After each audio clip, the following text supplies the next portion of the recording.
Voltamos com o programa Alcance, que hoje esclarece a população sobre o papel do Ministério Público na defesa da sociedade. Nós temos mais perguntas feitas pelo povo para serem respondidas aqui. Sou Hamilton Silveira Neto. O que mais pega é sobre a saúde, assim. Queria saber o que eles têm para dizer sobre nós, sobre essa saúde que está acontecendo no Brasil, que está tão precária. Se ele pode nos ajudar ou não. Em parte é possível ajudar, mas nem tudo. E é bom compreender o nosso papel também aí nesse contexto. Logicamente que o Ministério Público não pode fornecer remédio, não pode fornecer ambulância e não pode fornecer hospital. O que pode fazer o Ministério Público em favor da saúde?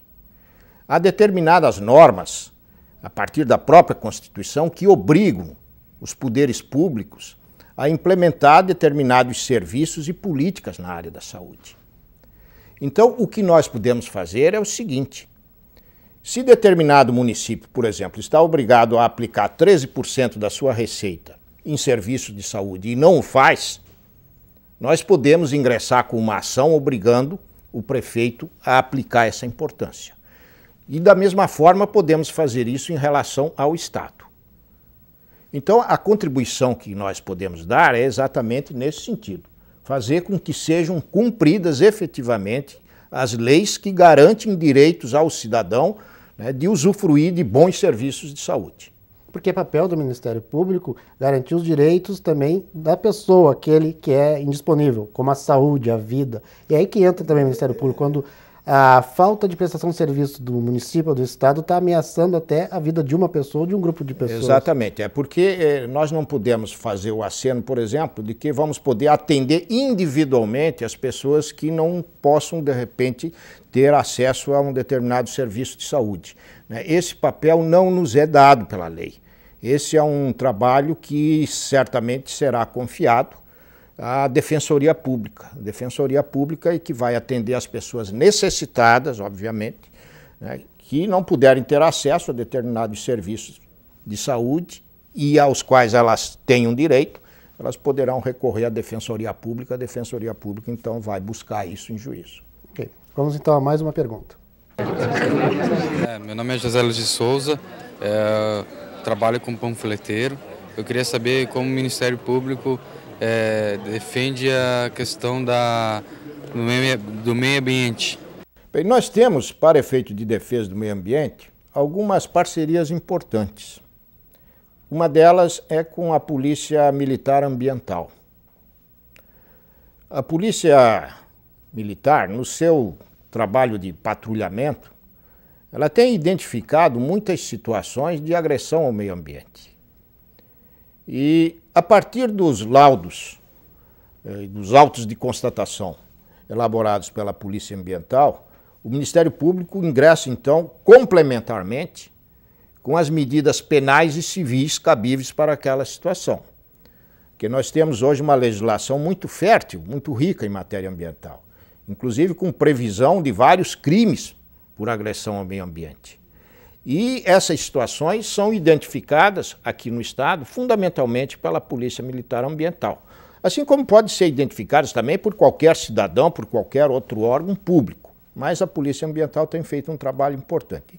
Então, a partir dessas informações, o Ministério Público promove as ações criminais e promove também as ações civis, porque é importante em matéria ambiental a ação civil pública para efeito de reparação do dano causado ao meio ambiente, inclusive obrigando o poluidor, né, a reflorestar uma determinada área, né, a corrigir defeitos que ele tenha imposto na margem de um rio, por exemplo, numa nascente, recompor aquela nascente a partir da devolução da vegetação que estava ali. Então, uma série de medidas que podem ser tomadas.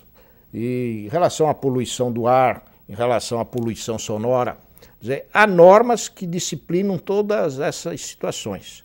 E na medida em que houver uma infração a essas normas, e essa infração for identificada, o Ministério Público, então, está legitimado para atuar. Qualquer cidadão pode noticiar, pode denunciar o Ministério Público, né, uma infração ambiental, uma lesão ao meio ambiente que ele constate em qualquer lugar do Estado. É importante saber que quando ele noticia para o promotor de justiça, olha, está ocorrendo isso, há uma averiguação. Então não precisa ter o receio de será que está havendo ou não. Na dúvida é bom que ele leve ao promotor para o promotor pedir a investigação necessária. Sim, claro. Que seja bastante objetivo, né? Ó, em tal lugar aconteceu isso, aconteceu aquilo. Se puder indicar quem está praticando, né, a infração, que indique a empresa tal, é o fulano de tal, né, que está cometendo lá a infração, melhor ainda, porque isso adianta bastante o processo investigativo.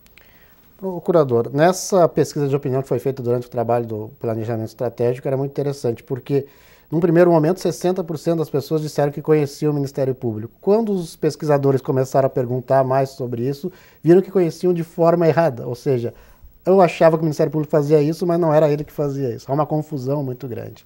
Então, pouca gente, dá 1/5 da população, é que teria o conhecimento exato sobre o Ministério Público. Uma das coisas que são mais confundidas é essa vinculação do Ministério Público à estrutura de Estado. Eles acham que é do Executivo, ou mesmo é do Legislativo porque trabalha com lei, ou mesmo é da Justiça porque trabalha durante os processos.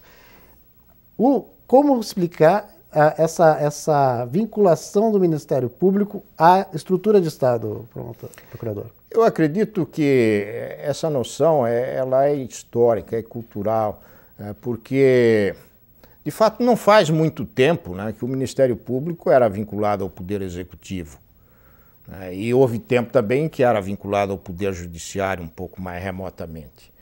Essa independência do Ministério Público, vamos denominar assim, ela efetivamente se consolidou com a Constituição de 88.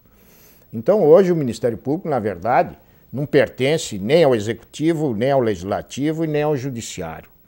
Ele é um órgão autônomo, independente em relação aos demais poderes, tem o seu orçamento próprio, a sua chefia é nomeada pelo governador do estado, mas tem um mandato, quer dizer, não é o governador que escolhe quem ele quer, né? É a própria classe, são os próprios promotores que elegem, né, uma lista com 3 nomes e submete ao governador. O governador pode escolher um deles, mas depois de escolher também não pode tirar, porque ele, Procurador-Geral de Justiça, tem um mandato fixo de 2 anos. Não é cargo de confiança. Não é cargo de confiança. Os promotores, por sua vez, também não estão subordinados nem ao governador, nem ao presidente do Tribunal de Justiça, nem a deputado nenhum. Eles são independentes na sua função. Eles fazem aquilo que a lei determina e que é a consciência jurídica deles indicar, né? Aquilo que for indicado por caso. Então, dentro dessa ótica que é preciso ver o Ministério Público, realmente como um órgão que tem todas as condições legais e jurídicas para exercer com total liberdade e independência a defesa de qualquer interesse coletivo, né, sem risco de sofrer pressão ou de sofrer punição ou censura de qualquer outro órgão.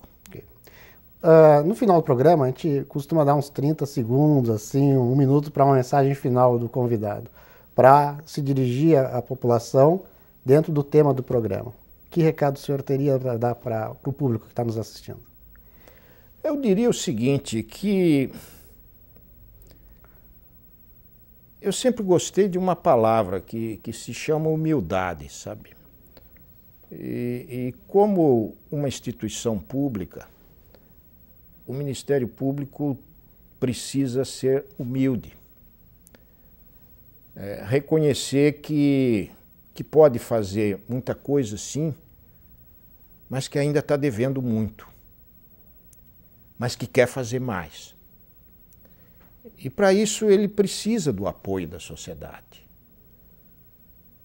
Não apenas para aplaudi-lo, mas até para indicar os equívocos que ele eventualmente possa cometer. E também reconhecer que nós temos sido um pouco tímidos demais na comunicação daquilo que fazemos. Como a gente não depende do voto popular, Então nós não buscamos o credenciamento da população, nós não buscamos o aplauso da população.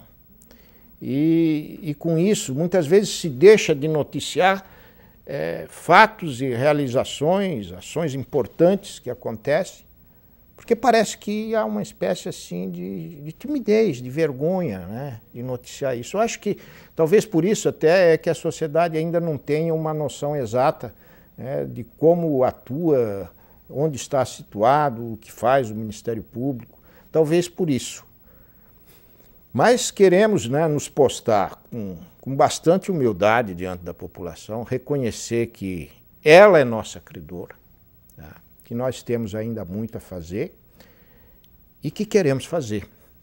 É isso que eu podia dizer. Ok. Muito obrigado por sua participação no programa Alcance. Foi bastante esclarecedor sobre o papel do Ministério Público na sociedade. O Alcance termina por aqui e volta no mês que vem. Até lá.